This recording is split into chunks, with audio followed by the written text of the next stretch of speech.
ating pag-uusapan ngayon dahil nakakuha tayo ng impormasyon mula sa ating puting ahas diyan sa loob ng Huwad o Tuwad Committee. Tignan lang natin muna. Anayin muna natin kay PRRD. Nasunod natin kay Atty. Glenn Chong. Okay. Ito pala. Mga kalangga, nag-message sa atin yung ating contact doon sa loob. Okay? Sa Congress. Na kung saan inutos, actually ang term niya, inutos ng mataas ang seating arrangement kay Pangulong Duterte. Okay? Yan.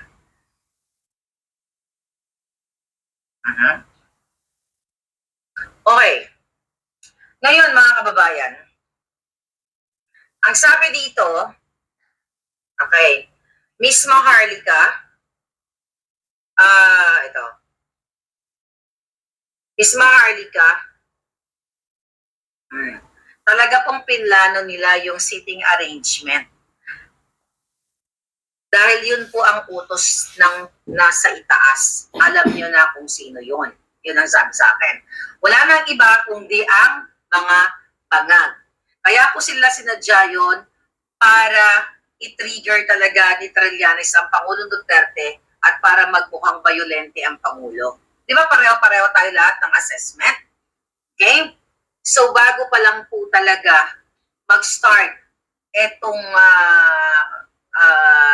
hearing dito, ay talagang pinagplanuhan po ng mga Quadcom. Grabe na po ang pagkawalang iya dito ng mga kongresista.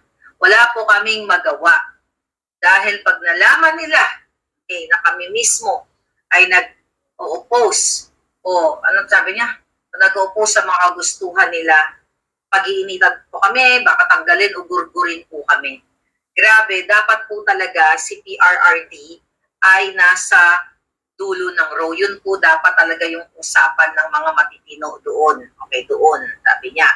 Kaso lang, ito sabi niya, kaso lang yun po talaga ang utos. Okay, ito, sabi niya, sa taas utos ni Tambalustos. Okay? At ng mga bangag, sabi mo nga, Miss Maharlika. Grabe po, pero ganun pa man, sabi niya, talagang pinakita ni PRRD kung gaano siya gaano siya katapang, gaano siya ka-rockstar. Okay? Grabe po, talagang pinagkaisahan nila, nagsama-sama ng mga kakamping. Yan, planado po yun. Sabi niya, planado po talaga yun. Teka, ito pa, may message pa. Okay? Okay, sabi pa nga niya, buti na nga lang po yung abogado ni Pangulong Duterte ay nandoon medyo nakatabi sa gilid niya, sa gitna nila ni Jokno. Kaya medyo, ano sabi niya, kaya medyo nakakaprotekta din si Attorney Delgra. Pero yun po talaga, sabihin nyo sa inyo mga tagapanood na intention po nila para i-trigger, galitin ng Pangulong Duterte o baka nga, buti nga hindi nasaktan ng Pangulo. So yun, mga palangga, so intention nila, well, you know that already. Okay? Intention nilang tarantaduhin ng Pangulo, wala silang respeto, mga kababayan, sa ating Pangulong Duterte dahil yung hearing na yun, maituturing muna high-profile hearing. Dahil hindi high-profile yung mga gago, mga bugo. High-profile kasi dating presidente ang nandoon. So ganun na lamang nilang bastusin, gaguhin, tarantaduhin ang Pangulo at galitin. Pero hindi sila nagwagi. Okay? Sabi ni Maribig Tadjana, talaga kita-kita naman po na talagang wala silang respeto. Okay? Sabi ni Belle, Miss Maharlika, napanood ko sa isang vlog, bumaliktad ka na daw kay BBM. Putang ina, hindi mangyayari yan. Mga fake news yan, huwag ka nang manood na mga fake news. Hindi babaliktad ang isang Maharlika sa mga pabalik dito sa mga demonyong magbubudol. That's not gonna happen over my gorgeous body. Talaga. So ngayon, mga kababayan, okay, yan natin ang ating mga dito. Okay, mga mensahe ng ating mga putinas. Okay. Actually, nakakagalit talaga kasi I think I forgot kung sino nagpaliwanag na para may nakita abogado na nagsabi. Pero, ganito yan. Sa korte, di ba, pinaghihiwalay ang yung plaintiff at saka defendants, o yung nagrereklamo at ang mga dumidepensa, di ba? Pinaghihiwalay yan. Sa harap ng judge, di ba, ang judge sa gitna, kanan, hindi ko lang alam kung kaliwa ba yung plaintiff o kanan ba yung nagdi-defense o defendant o whatever. Pero may seating arrangement. Diyan sa hearing, meron din yung seating arrangement. Depende sa klase ng resource person, kung sinong unang magsasalita, pangalawa, pangatlo, pang-apat. Depende kung ano yung kanilang yung pagsasalatsan, kung honest to goodness hearing. Pero we all know that the hearing ay what? Talagang to destroy the president. Right? So yun ang inyong pakatandaan. So you all know na talagang sabi ni Fidel Castro na explain na ni Kong Marcoleta dapat nakahiwalay. Oh, pero kasi pwede naman silang magkadikit. Actually, pwede naman silang magkadikit. Depende nga kung ano yung priority ng committee na yon. Kung walang ganitong klaseng pagbibintang kay Pangulong Duterte, at yun nga, talagang depende kung may mga whistleblower talaga na delikado ang kanyang buhay, di ba? Eh wala namang whistleblower doon na delikado ang kanilang buhay dahil buhay pa nga sila, sabi ni Pangulong Duterte, di ba? Doon kay Asyerto, kung pinapatay kita, buhay ka pa. But anyway, wala namang delikado doon na talagang sa hearing na may record ng paggugurgur o talagang, hindi natin alam si De Lima at saka si Trillanes dahil behind the scene. Akala mo, nagbait-baitan sila doon. Hindi natin alam kung ilan ang pinagurgur nila behind the scene. Diba? O baka sila ang gumurgur. We don't know. Ngayon, depende nga yun sa bigat ng pinag-uusapan. Okay? So na, pag-usapan natin itong mainit na issue. Actually, it's not really mainit dahil pang-apat na yata ito na ginawa nila kay Attorney Glenn Chong, wala. Okay? Okay, andyan kayo? Akala ko na wala. Okay. So, 2 days ago, ayan, ini-headline na naman ng ABS-CBN at ng mga mainstream media dahil ito yung utos ni Lisa Canas. Title is Glenn Chong faces disbarment case for physical threats versus First Lady Ahas. Sabi dito ng balita, former Biliran Representative Glenn Chong is facing a disbarment case from case before the Supreme Court for his alleged physically threatening statement against Liza Araneta Kawatan Kidnapper Marcos. Stika muna, hindi natin mabasa yung balita kasi sasagutin na natin to. Ang sabi dito, in this disbarment case filed by Attorney Andre De Jesus before the Office of Bar Confidant of the Supreme Court, Chong allegedly threatened to slap the First Lady twice. Okay, ganyan-ganyan, chika. Naipaliwanag na yan ni Attorney Glenn Chong. By the way, meron palang post si Attorney Glenn Chong. Ito ang post ni Attorney Glenn Chong, mga kababayan. Okay? Basahin natin bago natin puljakin itong si Lisa Canas na ito. Sabi ni Attorney Glenn Chong, okay, pinaliwanag niya yan sa kanyang post. Bukas pa-interview natin siya. Ito yung comment niya. Okay? Ang komento ko sa disbarment case dahil binalak kong jampalin ang first drug pusher, Lady of the Philippines, per the revelation of Miss Cathy Dinat. Okay? Diba? Kung meron nga ma-disbar dito, yung hinayupak na Lisa, doon pa lang sa aalok niya ng pinagbabawal na pulburon o white powdery substance kay Cathy Dinat. Pero mamaya dadako tayo dyan. Sabi ni Atty. Glenn Chong, actually kinuwento niya to sa akin. Itong pinsinulat niya to. Alam mo naman kaming ni Pangulo, ni Atty. Glenn Chong, di ba? Magkapatid, sanggang dikit, magkaroon tong aming mga bituka. Okay. Sometimes in early August 2024, a few days after I arrived from the US, may dumalaw sa akin.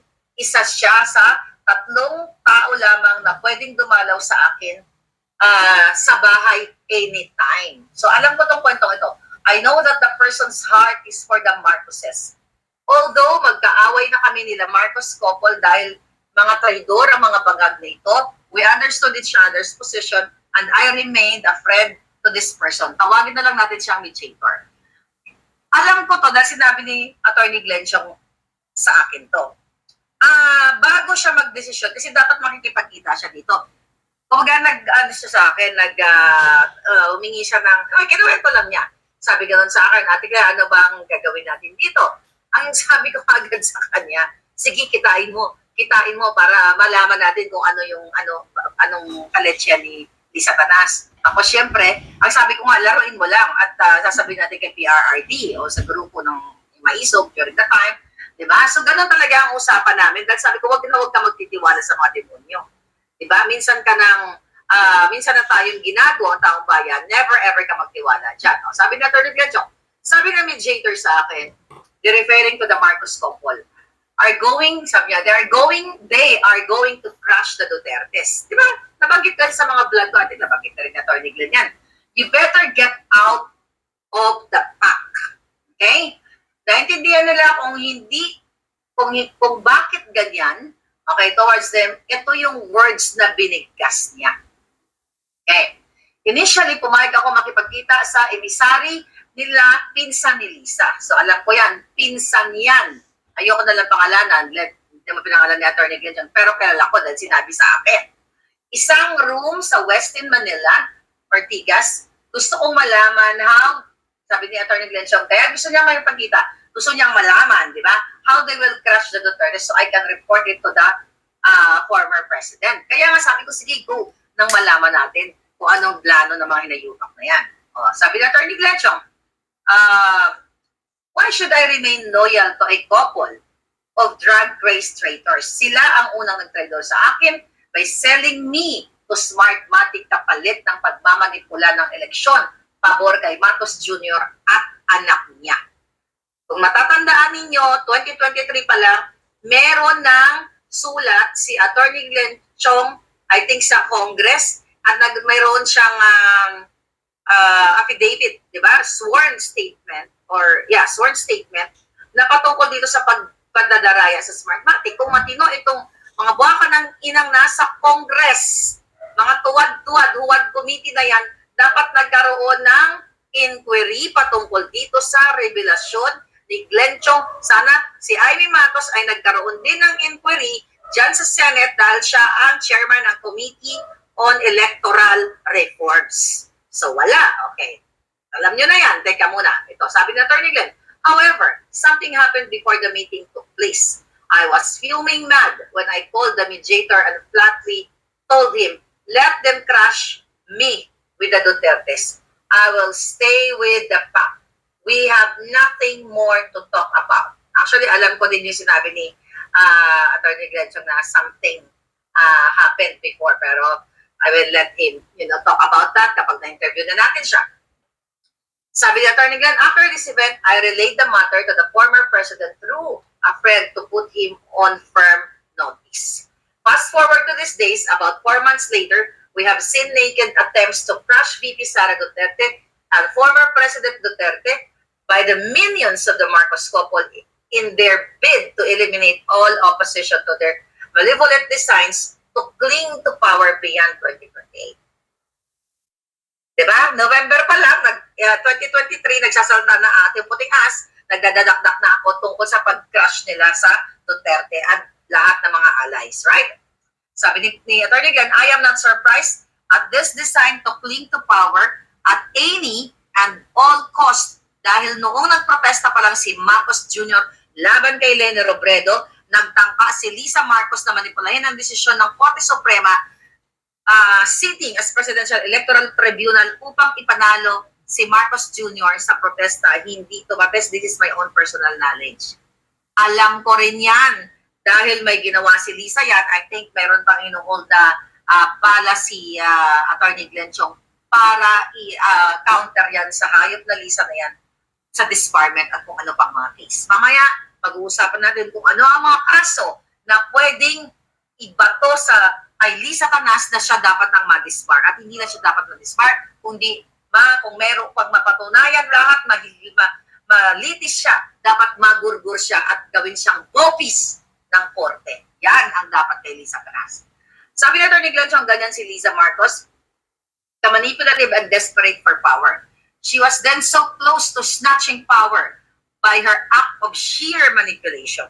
However, heaven did not side with her and she ultimately failed. She succeeded through in her next attempt, this time with Smartmatic, by offering my head in a silver platter a la John the Baptist. Now, this disbarment case actually the fourth. Alam niyo rin, pang-apat na ito, hindi ito bago. Pero ngayon, hina-highlight na naman nila dahil utos nga ni Lisa Canas. Inuutos nila ito para ma-cover up lahat ng kahayupan nila. Pero ngayong moment na ito, bubuhayin uli natin yung lahat ng kasamaan ni Marcos Jr. at ng kanyang asawa. Okay, pang-fourth na ito. Sabi ni Pangulong Duterte, since I had wished to be crushed along with them, this is it. At any rate, I am ready to articulate my position and defense in the proper forum. Righteous indignation does not prevent me from exposing in full what the Marcos couple did with their cohorts in their bid to capture and retain power. Sabi ni Atty. Glenn, I will drag them to Tartarus, not just hell, but the deepest and darkest part of the hell. Pero pala, deepest and darkest part of the hell, doon talaga nababagay itong mga inayupang tato. Sabi ni Atty. Glenn Chong, kilala nila ako, I don't make threats or bluffs. I do it. So bring it on. Okay, now Lisa Canas. Okay, mga kababayan, dito na tayo ngayon. Pag-uusapan natin itong mga nagre-reklamo na para i-disbar si Atty. Glenn Chong at ang mga walang hiya dito sa Congress. Remember, andyan si Garin, sila Suarez, yung mga inayupak na yan, na nagbida-bidahan dyan dati dapat, yun nga, hindi dapat sinasabi ni Glenn Chong, yung kung kaharap na lang si Lisa Canas ay jajampalin niya, kasi dapat babae daw yan nire-respeto. Hoy, mga buwaka ng gininan nyo. Hindi ka respeto ang isang kidnapper na katulad ni Lisa Canas na nag-kidnap ng 2 bata at naging successful siya. Extraction ang term niyang ginamit dahil in-extract niya, dinukot niya ang 2 bata mula sa Turkey sa pakikipagsabuatan niya sa DOJ. Now, balik muna tayo dito sa waka ng inang kongresista. Kung matino kayo, mga hayop kayo, dahil di ba 15 days supposedly ay sinasagot ninyo ang mga sulat ng taong bayan. Mga kababayan, i-refresh natin ang mga utak ninyo. March 19, 2024, ayan po, okay, yan. Kita nyo yan? The Honorable Janet Garin, dishonorable, ayan, sinulat ni Atty. Glenn Chong yan, babasahin yan, no? Oh, na-receive niya yan. Babasahin ko. Dahil nagdadakdak itong mga walang hiyang ito ng babae na katulad, hindi babae si Lisa, babae pala siya, babaeng sawa. Okay? Sabi ni Atty. Glenn Chong, greetings, please find the attached sworn statement which I executed, ayan, ito na nga, on September 11, 2023, to partly explain the alleged reprehensible remarks I made at Liwasang Bonifacio against Attorney Liza Bangag o Pusher Marcos, the wife of the proclaimed winner in the presidential elections held on May 9, 2022. The moral and legal issue underlying my righteous indignation is a clear public issue, yes, which the House of Representatives is duty bound to act upon. Hence, I am requesting your office to initiate a public congressional inquiry in aid of legislation and or for the purpose of filing an impeachment complaint against the husband of Attorney Lisa Canas Marcos if so warranted. You may send your communications relative to this matter by electronic mail and Ayan, naka-attach pa nga, oh. Si Johnny Pimentel, ay nakasisi pa si Johnny Pimentel, si Barbers, si Goles. Bakit nagsulat si Atty. Glenn Chong? Para magkaroon ng in aid of free waka ng ginang legislation. Pero sumagot ba ang Congress dito sa email ni Atty. Glenn Chong? At personal pa yan. Dineliver yan sa Congress personal. Diba? Merong batas na within 15 days sasagutin ng mga baka ng inang hayop ng mga kongresista na yan ang sulat ng mamamayang Pilipino kung whether nonsense, walang may substance o wala, sasagutin nila.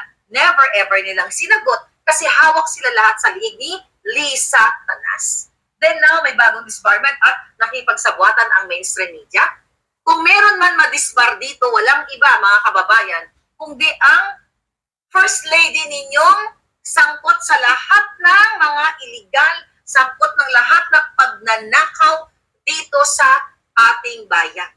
Ano ang mga pwedeng criminal at civil cases na haharapin ni Lisa Tanas? Ayan, inisa-isa natin. Sa doon sa conspire sa ISAP, sa DOJ, sa DFA, kay Teddy Boy Locsin Jr. at saka sa kanyang asawa at sa iba pang mga ahensya, sa mga kapulisan, sa mga korte para mag-fabricate ng crime laban kay distressed mother dahil kasabwat o kakampi ni Lisa Tanas sa kanyang mga aktibidades itong si Francis Lloyd Chua. Okay? Kaya nga, itong ex-partner ni Lloyd Chua, distressed mother at ang mga anak hindi makauwi-uwi sa Pilipinas dahil tinamnan ng mga fabricated crime o cases dahil ito ay sa pakikipagsabwatan din ni Lisa Tanas ginamit ang kanyang o kapangyarihan ng presidenteng bangag. So, number 1, conspiracy to commit a crime. Diba? Kung ang inyong first lady bangag, hindi kung, actually nag-commit na siya ng crime, minanupula ang mga dokumento. Narinig nyo yan nung tinawagan niya, sa video na pinakita natin, nung tinawagan ni Lisa Tanas, ang asawa ni Teddy Boy Locsin, di ba? Yung Hi Louie video natin. Andyan sa TikTok, million ng viewers na. Andyan sa Facebook. Nandyan lahat. Na minanipula niya yung dokumento. Doon pa lang, nag-commit na siya ng illegal. Okay? Nag-commit na siya ng illegal na gawain nung kanyang nung kanyang minanipula ang mga dokumento. Kung sino ang pwedeng ma-disbar dito, yung buwaka ng inang First Lady Lisa Pusyar Bangag, lahat na lang yung hinayupak na yan. Kasi nag-conspire siya, nakipagsabwatan siya, at yan ay may parusa kapag ikaw ay nakipagsabwatan sa gawaing kriminal, mga palangga. Based on our research, under Article 8 of the Revised Penal Code, yan ang pwedeng ikaso kay Lisa Tanas. Ano pa ang ikakaso? Hindi lang to disbarment, Lisa. Tapos ngayon, ganun ni si Atty. Glenn Chong, kayong mga huwad committee, kung gusto nyong imbestigahan ito dapat ang imbestigahan nyo dyan in aid of legislation at dapat nakasuhan na yung buwaka ng inang ito. Number 2, okay, falsification of public documents. Dahil pinalsificate ni Lisa Tanas ang mga dokumento para maisakatuparan ng kanyang kaibigan na mga kasabwat na ma-extract ang 2 minor de edad from Turkey at maibalik ngayon sa Pilipinas kasama ang kanilang ama, pero ang ama ay hindi naman, ayon sa ating source, hindi naman inaalaga ng anak, kundi inaasa sa mga yaya, kaya ang mga bata ay under therapy. You know, merong psychological therapy yung mga bata kasi may impact sa kanila ang ginawa ni Lisang pakikipagsabwatan, pagpapabricate ng mga dokumento para maging successfully makidnap ang mga bata pabalik ng Pilipinas. Kaya kung iimbestigahan lang lahat yan, dahil walang magawa si distressed mother, hindi makauwi sa Pilipinas, even ang mga property ni distressed mother ay ginigipit ng grupo ni Lisa Tanas. Kapag ito ay binuksan at pinag-usapan ng bayan, mga palangga, makukulong, magugurgur pa, kung maibalik ni Atty. Vic Rodriguez ang hatol na bitay, mga palangga, later on, at talagang magkaroon tayo, bitay ang kaparusahan ng ginawa ni Lisa Tanas. Number 3 na pwedeng ikaso kay Lisa, human trafficking or illegal detention. Bakit kamo? Dahil my God, pinilit yun eh. Narinig nyo yung video, pinlay ko na yan dito na nag-iiyakan ang mga bata doon sa presinto, sa Turkey, kung saan puwersahan silang dinukot, pinaghiwalay sa kanilang mga magulang. Doon pa lang sa Turkey. Bakit nangyari yung mga ganong coercion? Dahil sa mga fabricated documents na ginawa ni Lisa Tanas, kasabot ang DOJ, ISAP, DFA, what do you call it, embassy sa Turkey. So ito ay illegal. Illegal sa salita natin, sa maiksing magsasalita na maintindihan natin, pangingidnap. Okay. At ayon sa ating pagsaliksik, ano ang kasong kaharapin ni Lisa? Republic Act number 9208, Anti-Trafficking in Persons Act. Kaya hindi lang disbarment itong inayupak na ito. Kasi illegal niyang pinadukot eh. Diba? Kinidnap eh. Na-detain. Okay, na-detain ang mga bata doon sa Turkey. Illegal detention yun. Dahil sa kapangyarihan ni Lisa Tanas sa pagmanipubra, sa pag-fabricate ng mga dokumento. Kaya nag-result sa illegal detention yung mga bata doon sa Turkey. Then, under Article 267 yan, based on the Republic Act number 9208. Ano pa ang pwedeng ikaso kay Lisa? Hindi lang disbarment ang putang inang ito. Abuse of power or authority. Dahil ginamit niya ang kapangyarihan para impluwensyahan ang mga empleyado o yung mga tao o ang institusyon ng gobyerno. Di katulad ng DOJ, again, ISAP, DFA, embassy, at lahat na pwede niyang inimpluwensyahan. At dapat itong mga ito na mga sumabwat ay ma-charge din kapag ito ay napatunayan. Pero walang gustong magsalita ngayon dahil mga duwag, walang mga itlog, di ba? O mga supot na mga puwaka ng ina. Dahil sila ay natatakot sa isang ahas na katulad ni Lisa Tanas. Marami siyang binayolate na batas dito. Even international law ay binalilate ni Lisa Tanas dahil mga kapalangga, dapat na respeto niya yung I think Turkey, I'm not sure kung may extradition, parang wala yata sa Turkey. But anyway, maraming binayolate, human rights violation. Ito yung mga pwedeng ikaso kay Lisa. Obstruction of justice. Bakit kamo?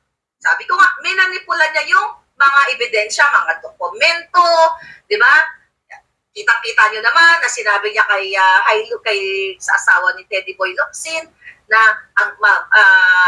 naayos niya na lahat ng mga papers and everything lang niya ng little push, di ba? So sundutin lang ng asawa ni Teddy Boy Locsin yung mga dokumento na ginawa ni Lisa Tanas, mga fabricated crime para madukot ang mga bata. Mga kababayan, sandamakmak ang pwedeng ikaso kay Lisa Tanas, hindi lang disbarment, katulad ng ginagawa nila kay Atty. Glenchong, kasi nga alay ng mga Duterte si Atty. Glenchong. It's the same thing na ginagawa sa akin, mga palangga. Kaya dapat talagang mapanagot ang mga excuse me, itong babaeng ito at 10 ng kanyang mga kasabwat. Dahil hindi lang civil, hindi lang kriminal ang ginagawa ng babaeng ito. Ito'y kasumpa-sumpa na paglalapastangan, hindi lang sa atin, sa inyo mga palangga, kundi sa dalawang bata na walang kamuwang-muwang, mga kababayan. Kaya nga kung meron sana dyan, kayo dyan, panawagan dyan ng mga abogado, kung gusto nyo talagang tulungan ang distressed mother at yung dalawang bata ngayon nagsa-psych therapy dyan sa Pilipinas dahil sa impact na ginawa ni Lisa Tanas sa pagdukot. Bakit hindi kayo mag-file? Although alam natin hawak nila, mag-file kayo ng reklamo sa DOJ or dyan sa mag-open ng investigation dyan sa WAD committee na yan, which is hindi naman nila gagawin yan dahil sa ginawa ni Lisa Tanas na pagpo-conspire, ano na mga dokumento at kung ano-ano pang mga walang hiyaan na ito. Ito pa, mga palangga, ano pa ang pwedeng ikaso kay Lisa? Grave coercion, mga kababayan. Dahil in-intimidate niya, tinatakot niya ang mga pwede niyang takutin, katulad na lamang ng DOJ, military, DFA official, kapag hindi sinunod ang gusto niya. Kaso lang, nabigyan na ng pwesto si Teddy Boy Locsin Jr., di ba, ambassador, kaya hindi yan sila dapat kasuhan, kasuhan talaga lahat yan, mga palangga. Dahil sa pagmamanipula ni Lisa, hindi lang po disbarment ang pwedeng ikaso sa kanya, pwede pa ang plunder. Bakit kamo? Ginamit niya ang pera ng bayan dito sa kanyang kaibil-ibilan na mga pagmamanipula, pagpapabricate, pagpukonspire. So gumamit yan ng pondo ng bayan. Yung pagpapadala pa lang ni Lisa, baka mga Romanian gurgurero pang ang pinadala niya. Excuse me. Ng mga tao, pera ng bayan yan. Pera ninyo lahat. So, ang dami niyang pwedeng kaso. Hindi lang disbarment. Why? Gumastos sa, hindi natin alam kung anong eroplano ang sinakyan ng mga bata or, pinadukot or ano yung sinakyan ng mga isap na kinuntsaba ni Lisa Marcos. Na, silang dalawa actually ni Bangag. Kasi, saan kukuha ng pera yung mga yon? Siyempre sa gobyerno. Sa pagkikidnap doon sa dalawang bata, gobyerno yun, pera ng gobyerno. Kaya katakot-takot na plunder case, criminal case ang dapat ilagay dito sa hinayupak na Lisa Tanas na ito dahil hanggang ngayon po nagsasakripisyo, umiiyak ang mga bata, nahihirapan ng magulang, yung distressed mother dahil magkahiwalay ang kanyang mga anak. Ang mga anak niya na dalawa nasa kanya, yung dalawa nandyan sa Pilipinas at patuloy nga nagdi-therapy dahil long time na yon nang ginawa ni Lisa ang pag-extract sa mga bata o pag-kidnap. Mga kababayan ay mga 7-8 years old pa lang ang mga batang yan. Kaya dapat managot ang walang hiyang Lisa Marcos na ito sa ginagawa niyang pag-bribes, pag-finance ng mga illegal activities. At ayon sa ating pagsasaliksik, pwede rin siyang kasuhan ng violation of anti-money laundering. Kaya sabi ko sa inyo, paliguan ng taktaso itong babaeng ito. The moment na mawala yan, baka hindi na abuti ng Pasko yung mga hayop na yan, o baka 4 na buwan na lang magurgur o mategi na yung sibangan. Hindi natin alam. You'll never know, mga kababayan. Dapat paliguan yan ng kaso at dapat mapanagot siya sa kanyang mga kriminal na pakikipagsabwatan, kriminal na pagkukonspire. Lahat po alam naman natin na siya rin ang nagpapatakbo dyan sa inyo. Kaya naggaletse-letse ang buhay, ang inyong mga future dyan. My God, kita-kita nyo, bagyo ngayon. Diba? Nagdudusa na naman kayo. Well, gusto nyo yata talaga magdusa, mga palangga. So, ano pa? Itong mga buwaka ng Ginimes na mga human rights advocate na yan, ito ang crime ni Lisa. Against humanity ito. Diba? Ginagamit niya ang power ng gobyerno para mangdukot ng kabataan. Bakit tahimik kayo mga nagbuwelga-welga mga kaliwang grupo? Well, hindi talaga kayo mag-uwelga dahil kasabwat na rin kayo ni Lisa Tanas at Titang Balusos at Bangag Jr. Dahil kitang-kita naman sa WAD committee na yan na magkakasabwat lahat sa pag-usig o paggawa-gawa ng mga not really usig Well, inusig na rin lang Pangulong Duterte. Gumawa-gawa sila ng mga kwento laban kay laban sa pamilyang Duterte.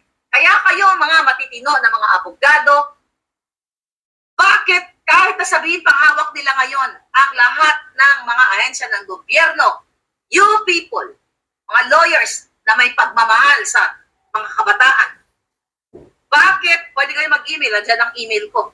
Tulungan nyo si distressed mother at tulungan ninyo ang Pilipino na mabigyan ng sample ang buwaka ng inang Lisang ito sa kanyang pagmamaniobra ng lahat ng kanyang kababuyan, lahat ng pag-conspire niya sa lahat ng mga ahensya, kasama ang DFA, DOJ, mga kababayan, ang dami niyang na-violate na batas na dapat niyang managot, dapat niyang panagutin. Dahil itong mga government employee na binayaran niya o tinakot niya o whatever kung ano man, mga palangga, sabi ko nga, maliligo talaga si Lisa Tanas ng kaso at kung mayroon tayong bitay sa ngayon, grabe, talagang dapat gitay ang kanyang ang kanyang parusa dahil sobra ang ginagawa niya. Iba niyo pati diplomatic relation pinakaalaman niya. Diba? Pati di yata doon sa Turkey. Lahat hindi yata pinakialaman ni Lisa. I don't know, yung Turkey, wala. I mean, pwede ma-jeopardize ang diplomatic relation ng Turkey at ng Pilipinas, pero mukhang okay naman. Hindi natin alam kung ano naging eksena pa doon. Pero dito mo makikita, mga palangga, kung gaano kababoy itong si Lisa Tanas, kung gaano kawalang hiya. Kaya yung mga ginagawa na disbarment kay Attorney Glenchong, pareho lang yan ng ginagawa nilang mga pagkaso dito sa akin. Gamit, ayan, pwede rin yan. Kasuhan yung mga nahiyupak na yan, mga kasabwat ni Lisa, ng money laundering. Okay? Kasi, sino ang nagpa-fund ng mga kaso dyan sa na inaano nila dito sa akin? Pera ng bayan yan. Yung mga putang inang yan, mga uhugin, saan kukuha ng pera ng bayan? Buti na lang, yung isa, case dismissed. Okay? Yung isang kaso nila sa akin, case dismissed. Akala ko pa naman, kukuha daw sila ng $2 million sa akin. Eh, kumusta naman? Oh, bakit hindi i-highlight yan ng mga, mainstream media? O, mainstream media, yung mga nag-message sa akin. Di ba, in-headline ninyo na Maharlika, ganyan-ganyan, magbabayad ng $2 million. Tangina, ni 5, wala kayo nakakuha sa akin, mga ulul. Okay? Wisit kayo, mga sinungaling kayo. Ngayon, mga palangga, ayan, akala ko nawala ako, mga kababayan. So, eto yung dapat tutukan ninyo. Pero, I don't know, gusto ng mga supot na mga men and women in uniform, ay talagang lulubog ang Pilipinas dito sa pulboronic government. The moment pa lang na inalok ni Lisa Tanas, itiga mo si Cathy Bina, walang sumasagot dyan. Diba? Kung tutusin, pwede siyang kasuhan. Diba? Pwede siyang ipatawag, pero walang gusto magpatawag kasi alam nila na totoo ang sinasabi ni Lisa na dumudugo na, diba? Ang mga ilong nila sa kakasinghot ng illegal, ng white powdery substance, mga kababayan. Kaya ang pagmamanipula ni Lisa Tanas ng mga dokumento, kung ano-anong mga conspiracy ang ginawa niya, sabwatan o pakipag-collaborate sa mga kriminal, mga lahat na more than disbarment po ito, mga palangga. Ito ang daming kaso, falsification of document, human trafficking, illegal detention, at kung ano-ano pa, mga palangga. Kaya dapat talaga, atong babaeng ito, sabi ko nga, ay majitay. Okay? Darating ang panahon, majitay itong walang hiyang babaeng ito dahil sa kanyang mga kasalanan, hindi lang kay distressed mother, hindi lang sa mga bata, kundi sa pagpa-plunder, sa pagdanakaw ng pera ninyo. Kaya kung ayaw nyong kumilos as gusto nyong pabayaan pa rin yung ginagawa ng mga baka ng inang ito, then again, it's your choice. Choice to yan mga kababayan Walang gustong, may kumikilos naman, di ba? Pero kulang pa ang kilos ninyo dahil ayaw ninyong, takot kayo? Sa isang buton, sa buwaka ng inang yan, nakita nyo yung itsura niyan. Di ba? Bago ilabas ang picture niya, dapat paapakan ng pison para maging makinis. Tapyasin, pati yung buton niya, tapyasin. Di ba? So nakikita niyo ito, mga kababayan, ito dapat ang tinututukan ng Senate at ng lower house at upper house. Okay, ng House of Representatives at ng Senado na ipagtag-open ng investigation, di ba? In aid of legislation, chucho, at hindi lang yan, dapat makasuhan na yung hayop na ito sa ginawa ni Lisa Tanas, mga kababayan, dahil sobra ang kanyang pangbababoy at kawawa po, pati child trafficking, pwedeng kasuhan si Lisa Tanas, kidnapping, child trafficking, marami po siyang dapat sagutin sa taong bayan dahil ayon sa ating pagsasaliksik ito ay violation of the United Nations Conventions on the Rights of the Child or UNCRC dahil minor ito. Diba? Tapos may paiyak-iyak siya doon. Kunyari doon sa namatayan, diba? Yung drama-drama ng buwakan ng ina, namatayan doon sa Laguna. Was it Laguna? Batangas? Nag-iyak-iyak siya. Kunyari, concerned siya. Ulul! Never ever maging concerned si Lisa sa buhay ng mga mamayang Pilipino dahil kung concerned siya, hindi po niya pinakidnap o in-extract ang dalawang batang menor de edad mula sa piling ng ina ng mga bata. Kaya sobrang grabe ang ginawa ni Lisa at pwede siyang, sabi ko nga, majitay. Di ba? Pwede siyang mabitay dito. Sobra. You talk about human rights violation. Dudikdikin niyo si Pangulong Duterte pero hindi naman madikdik. Pero itong si Lisa, wala kayong balls. Well, talagang hindi gagawin ng uwad kong yan. Dahil yan ang kanilang amo. Sila nila tambaluslos. Although nagkakaletsi-letsi na sila ngayon, ayaw, pagburburan sila. Sila-sila na lang. Diba? So yan mga palangga na dapat ninyong huwag kalimutan sa babaeng ito sa kanyang pangdurukot. Kaya, hoy, Senado, House of Representatives, kailan kayo magtukondak ng hearing para imbestigahan o mag-inquire kung ano ba talaga ang ginawang conspiracy ni Lisa Tanas. Hindi yung puro ginastos nyo ang pera ng bayan nang walang katuturan. Samantalang ang ating mga palangga ngayon ay lubog pa rin sa baha at patuloy pa rin na lumulubog sa baha. At ito dapat ang ikaso, lahat ng itong sinasabi kong ginawa ni Lisa Tanas, kasdikit dito si Marcos Jr. Dahil hindi ito magagawa ni Lisa Tanas kung walang pagtango o pag-agree kay Bangag Jr. Kaya kung meron ma-impeach dito, yung hinayupak na Bangag Jr. na yan, siya dapat ang ma-impeach, hindi si Inday Sara, mga kababayan. Now, you know, and another thing, mga palangga, balikan natin. Naalala ninyo? Okay? Kasi we talk about disbarment nila kay Atty. Glenn Chong eh. Okay? Yung smuggling. Smuggling na si Lisa din ang kasabwat na kung saan pinapigil ni Lisa Tanas at ni Marcos Jr. ang hearing sa Committee on Ways and Means noong January 2023. Diba na kung saan ang involved ay mga kamag-anak niya, pamilya niya at si Michael Ma. Yan po ay nasa dokumentado nandyan sa mainstream social media. So yan ang dapat ma-disbar.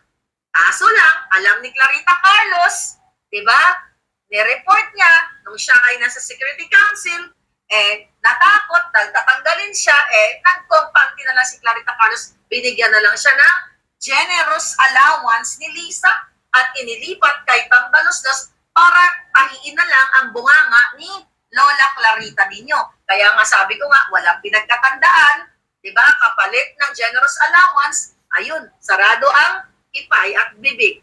Nandyan ngayon kay Tambaluslos. At itong smuggling na to, ito hindi nga disbarment ito. Mga high crimes ito ang pinag-uusapan natin. Yung bribery sa Okada na pinakialaman mo, Lisa, na may hawak na akong picture na ikaw ay nandoon sa loob ng Okada na nagmi-meeting ka para impluwensyahan ang mga officials. Nandun kayo ni Altenco, nandun si sino yun? Marami pa yung mga nabanggit natin mga pangalan dati. Si Mitch Lazaro, okay, nandoon. Actually, nandito yan sa book ni Atty. Vic Rodriguez, lahat ng mga pinagsasabi ko. Okay? Kingmaker. So, yan ang pwedeng ikaso sa inyo. Okay. Ano pa? Ang pag-appoint na pasikreto kay Michael Ma. Hindi lang yon. Special envoy to China, walang dokumento ni isa. Si Sas Rogando Sasot ang nagbigay sa atin ng video na yan kasi nandoon siya. Nakita ni Sas yun na tinawag na Special Envoy to China si Michael Ma. Okay? Si Michael Ma. Kaya nga nalaman natin na in-appoint siya ng, although binanggit binanggit ko na to nung earlier ng 2023, pero nalaman natin, confirmed na inappoint si Michael Ma Special Envoy at inulak ito ng isang Chinese newspaper. Actually, nakuha ko, in-archive ko kasi ginamit ko sa case. Actually, I won that partially sa particular na issue na yon. Alright? So, ginamit ko sa case sa mga kaso ko. Okay? Kasi ang gusto kasi gawin ni Lisa Tanas, alam niyo yung mga kinakaso nila, pinagtatanggol nila lahat si Lisa Tanas. Na sila ay walang bahid ng pagnanakaw, pure and pristine. Putang na nagmumura yung mga kasinungalingan at nagmumura yung mga pagnanakaw ng Marcos noon pa, bago pa kayo pinanganak, di ba? Ang kanilang pagiging kawatan. But anyway, balik tayo kay Michael Ma. Nakita ko ng article, so ginamit ko sa korte yon. Kasi pinabubura nila Lisa Tanas yung mga articles na pwede magamit as evidence. Yan ang ginagawa ng mga hayop na yan. But sorry na lang, na-archives ko na lahat. And thank you sa aking mga angels dyan na tumutulong sa akin na i-archive sa mga yan at mag-research. Akala niyo mga hayop kayo. Another thing, mga palangga. Okay? Asthmatic, nabanggit ko na to. You want disbarment? Ito, simple lang to. Simple lang. Dahil ang issue ng mga hayop na ito, nila nung nagreklamo, sino man yung tarpulano na yon, ng disbarment kay Atty. Glenn Chong, kasi daw, di ba, abogado si Glenn Chong, abogado din si Lisa. Dahil nabanggit ni Atty. Glenn Chong, kung nasa harap lang kita, Lisa, jajampalin kita, kaliw mag-asawang sampal. Mga palangga, kaya binanggit ni Atty. Glenn yon, di ba, na out of galit, di ba, emotion niya dahil sa ginagawang kahayupan ni Lisa Tanas. Hindi yun literal. Do you think masasampal ni Glenn Chong si Lisa Tanas kasama yung mga bodyguard niyang binabayaran ng Kaban ng Bayan na pumupunta lang si Lisa doon sa port bar para maglaklak ng alak? Do you think masasampal ni Atty. Glenn Chong sa 10 bodyguard na yun? Hindi. Pero, if you talk about that kind of grounds na pwedeng madisbar yung tao, matagal nyo na dapat dinisbar si Lisa nung sinapak niya si Marcos Jr. sa harap ni Ivan Uy, sa harap ng mga PSG, sa harap ng mga tao doon, mga media, doon kayo mga hayop kayo, pero ayaw niyong ikulat. Noong September 2022, nung nasa alapaap ang mga hayop, alapaap sa pulburon, alapaap sa tunay na alapaap, nang papunta sila sa New York, sinapak ni Lisa si Marcos Jr. nung pinirmahan niya ang appointment ni Atty. Vicky Rodriguez as Chief of Staff. Remember? Pinirmahan, nandito sa libro na ito, pinirmahan ni Marcos Jr. ang appointment ni Atty. Vicky Rodriguez as Chief of Staff, di ba? From the Executive Secretary, dahil tinrabaho din ni Lisa Tanas yun. Di ba? Na mawala si Atty. Vic sa Executive Secretary position, then ginawa siyang Chief of Staff ni Marcos. Nandito po. Now, nung pinirmahan nalaman ni Lisa Tanas, boom! So dapat matagal nang na-disbar si Lisa Tanas, yung buwaka ng inang yan. Pero bakit tahimik kayong mga ihodiputa ka mo? Yung nag-file, ikaw, sino ka? Ano pangalan mong linti ka? Ano ngalan sang... ano yung pangalan ng nag-file ng case? Andre De Jesus. Sino ka man galinti ka? Bakit hindi mo pailan na disbarment si Lisa Tanas? Nang nanapak siya sa kanyang asawa. Yun, may Google pa yun. May ano pa si Bahag Jr. Mayroon pang black eye, di ba? Kitang-kita naman, naka-shade siya. Bakit hindi mo pailan yan? Visit ka? Okay, now, ano pa? Ito. Huwag yung kalimutan. Remember, inappoint nila, mga palangga, inappoint ni Bangag.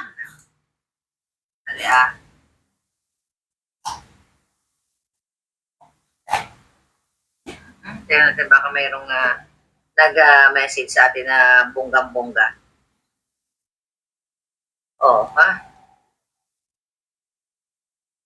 Okay. Inappoint ni Bangag si Paul Soriano. So, the Presidential Communication Advisor. Cabinet position. Doon pa lang, ginopardize na ni Bangag at ni Lisa Tanas ang national security na nag-appoint siya ng natural-born American.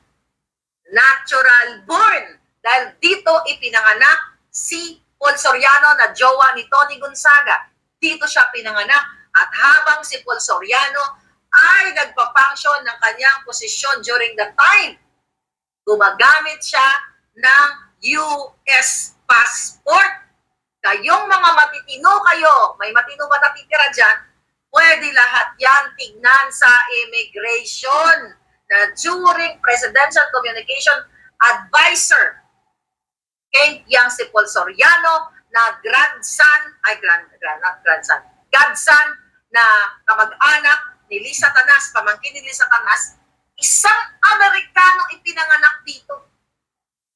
Inappoint yan. Si Lisa ang may gawa niyan. Kaya hindi lang disbarment yan, mga palangga.